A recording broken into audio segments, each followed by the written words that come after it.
back of the building and came upon the SWAT team. Jennifer had done her homework. Every door to the warehouse was made of heavy-duty steel to protect against break-ins, a necessity in this part of town. So she had dug up the original blueprints and found a good spot to make her own entrance.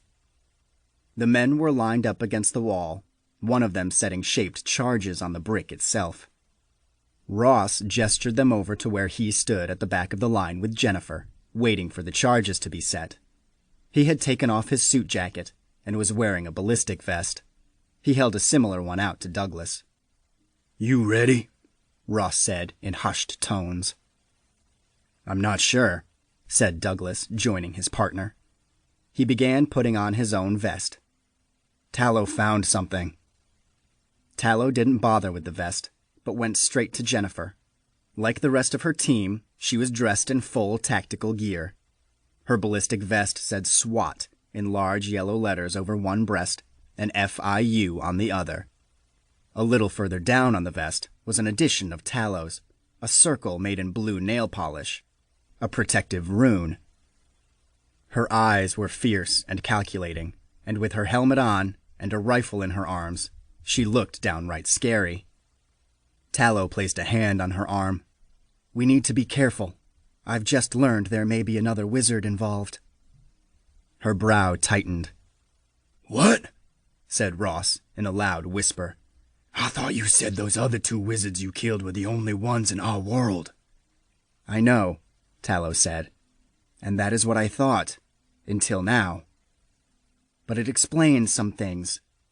There's a lot we still don't know about the organization we're up against. Think about it. With the way we took out their leadership, they should have been in chaos, and yet they've managed to keep one step ahead of us ever since. Someone has taken charge of the organization, and they've done a fantastic job of it."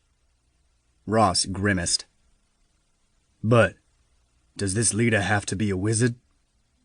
"No," Tallow admitted. "But with the strength of the magic around this building, I think it's likely." Jennifer licked her lips. "Do we abort?" "No," said Tallow. "The plan doesn't need to change much. I'll break the wards on the building and signal you. Once you've made your door, I'll head in. Just give me an extra couple of seconds before you rush after me. If there is a wizard inside, I'll have caught him by surprise, and while I tangle with him, you all can do your thing." She gave the wizard a concerned look. "If you say so." He smiled. "Hey, people in there could need our help." The SWAT member at the front of the line finished setting his charges and stepped back, signaling that all was ready. Tallow moved into position and waited until Jennifer gave the go-ahead.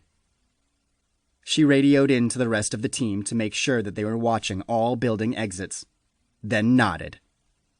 The charges went off with a low, concussive blast that Douglas felt more than heard. A plume of dust filled the air.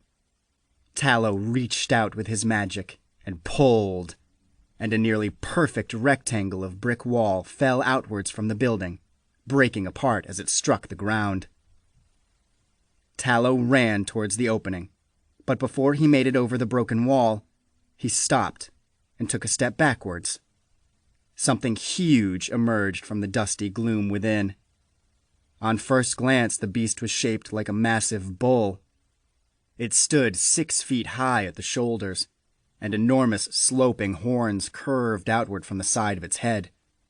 It carried much of its weight on the forward half of its body, and long fur covered its sides and legs. Only this wasn't any normal bull. Its legs ended not in hooves, but in clawed paws, and between its horns were the wild, crazed eyes of a predator. Thick black lips were pulled back, bearing vicious, pointed teeth.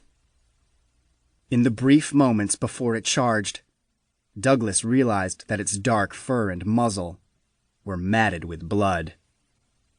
"An ox bear?" Tallow gasped in surprise. Then it ran him down.